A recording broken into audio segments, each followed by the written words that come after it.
వీధిలో నడవాలన్నా భయం, పిల్లలను బయట ఆడుకోనివ్వాలన్నా ఆందోళన. కారణం వీధి కుక్కలు. దేశంలోని అనేక నగరాలు, పట్టణాల్లో వీధి కుక్కల సమస్య రోజు రోజుకి తీవ్ర రూపం దాల్చుతోంది.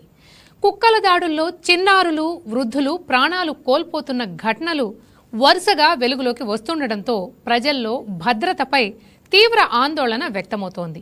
ఈ పరిస్థితుల మధ్య సుప్రీంకోర్టు కీలక వ్యాఖ్యలు చేసింది. ప్రజల ప్రాణాలు ముఖ్యమా లేక జంతు సంక్షేమమా అంటూ ప్రశ్నించిన అత్యున్నత న్యాయస్థానం వీధి కుక్కల నియంత్రణపై రాష్ట్ర ప్రభుత్వాలు స్పష్టమైన చర్యలు తీసుకోవాలని సూచించింది. కేవలం మార్గదర్శకాలు జారీ చేయటం సరిపోదని, ప్రజల భద్రతకు భరోసా కల్పించే విధంగా వ్యవస్థ పనిచేయాల్సిన అవసరం ఉందని అభిప్రాయపడింది. దేశవ్యాప్తంగా కుక్క కాటు ఘటనలు పెరుగుతున్నప్పటికీ స్థానిక సంస్థలు మరియు రాష్ట్ర ప్రభుత్వాల చర్యలపై ప్రశ్నలు వెల్లువెత్తుతున్నాయి. చట్టాలు ఉన్నప్పటికీ అమలు ఎందుకు కనిపించడం లేదన్న విమర్శలు వినిపిస్తున్నాయి.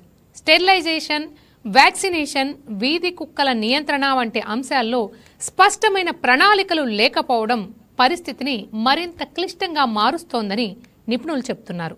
మరోవైపు జంతు హక్కుల సంఘాలు మూగజీవాల సంరక్షణ కూడా సమానంగా అవసరమని వాదిస్తున్నాయి.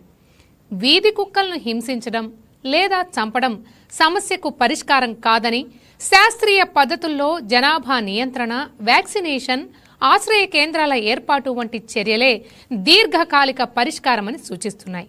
అయితే ప్రజల ప్రాణ భద్రతను కాపాడుతూ జంతు సంక్షేమాన్ని సమతుల్యం చేసే విధానాన్ని అమలు చేయడంలో ప్రభుత్వాలు విఫలమవుతున్నాయన్న అభిప్రాయం బలపడుతోంది.